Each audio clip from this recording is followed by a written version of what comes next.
अस्सलाम वालेकुम। आज हम बात करेंगे पीसीएस ट्रीटमेंट पे और पीसीएस डाइट प्लान पे। जब भी पीसीएस ट्रीटमेंट की बात आती है तो जो सबसे इम्पॉर्टेंट फैक्टर होता है वो लाइफस्टाइल मॉडिफिकेशन होता है, डाइटरी मॉडिफिकेशन होता है और फिज़िकल एक्टिविटी होता है। क्योंकि अगर हम इन तीन फैक्टर्स पर काम कर लेते हैं तो 50% लोगों का पीसीएस ट्रीट हो जाता है। लाइफ़स्टाइल मॉडिफिकेशन में आ जाता है कि आपने अपने जो सेडेंट्री लाइफ़स्टाइल है उसको एक्टिव लाइफ़स्टाइल में चेंज करना है। डाइटरी मॉडिफिकेशन में आ जाता है कि आपने processed food, bakery items, refined flour, beverages, sugary items को ओमिट करना है अपनी डाइट से।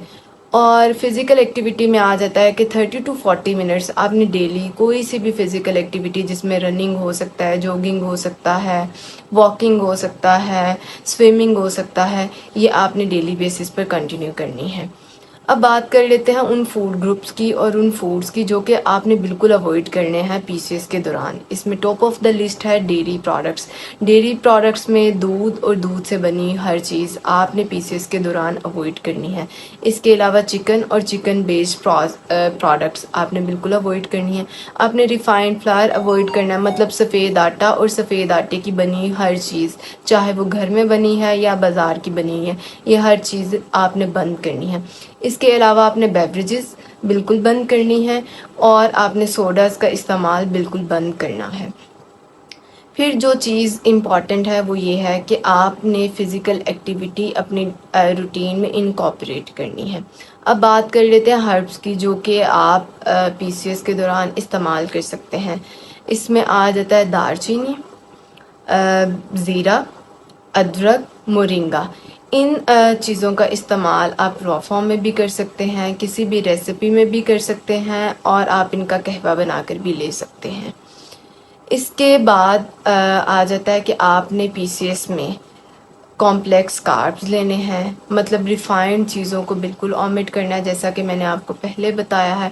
क्योंकि जो पीसीएस की डाइट है वो बहुत हद तक एक डायबिटिक पेशेंट की डाइट के साथ मिलती जुलती होती है, क्योंकि डायबिटिक पेशेंट में भी 80% केसेस में इंसुलिन रेजिस्टेंस होती है, तो पीसीएस में भी 70% केसेस में इंसुलिन रेजिस्टेंस होती है। इसीलिए एक पीसीएस पेशेंट को भी उन चीज़ों को अवॉइड करना है जो कि एक डायबिटिक पेशेंट को अवॉइड करनी होती हैं।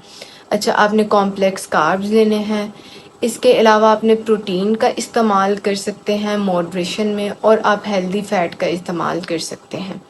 अब बात कर लेते हैं डाइट प्लान की कि एक पीसीएस पेशेंट क्या डाइट लें।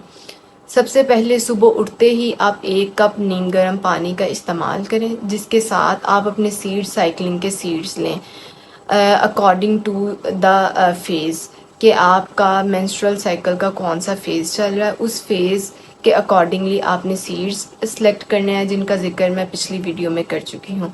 वो सीड्स आपने 1 टीस्पून ईच सीड्स लेने हैं 1 कप नीम गर्म पानी के साथ। इसके बाद आपने आधे घंटे से लेकर 1 घंटे तक का गैप देना है, और मैक्सिमम जितनी देर के लिए आपसे भूख टॉलरेट हो जाए।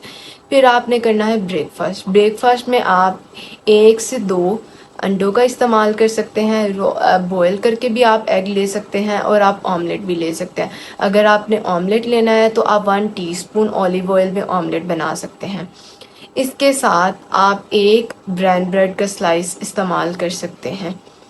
और आपने टी बिल्कुल अवॉइड करनी है, क्योंकि चाय दूध की बनी होगी, और डेयरी प्रोडक्ट्स तो हमने पीसीएस में बिल्कुल बंद करनी है। इसके अलावा आप 2 टीस्पून चिया सीड्स इस्तेमाल कर सकते हैं, जो कि सोक्ड हो ओवरनाइट, या आप रॉ फॉर्म में भी आप कंज्यूम कर सकते हैं। फिर आपने 2 घंटे का गैप लेना है। 2 घंटे के गैप के बाद आप कोई सा एक सीजनल फ्रूट इस्तेमाल कर सकते हैं, मीडियम साइज़ का, अपनी पसंद के मुताबिक। फिर 2 घंटे के गैप के बाद आपने लंच करना है। लंच में आप एक मीडियम साइज़ की चपाती ले सकते हैं, जो कि मल्टीग्रेन्स की हो, मतलब 4 से 5 आपने आटों को मिक्स करना है, और उनको मिक्स करने के बाद एक मीडियम साइज़ की रोटी बना लेनी है, जो कि 6 टू 8 इंचज़ की हो। उस रोटी के साथ आप हाफ़ कप तक कोई सा भी घर का बना हुआ सालन इस्तेमाल कर सकते हैं, ऑयल साइड पे करके। इसके साथ आप 1 कप जो सीजनल वेजिटेबल है उसका सैलड इस्तेमाल कर सकते हैं। जो सैलड की कटिंग है वो बहुत अच्छी होनी चाहिए, रिफाइंड होनी चाहिए। इसका फ़ायदा ये होगा कि आप साइकोलॉजिकली सेटिस्फाई रहेंगे।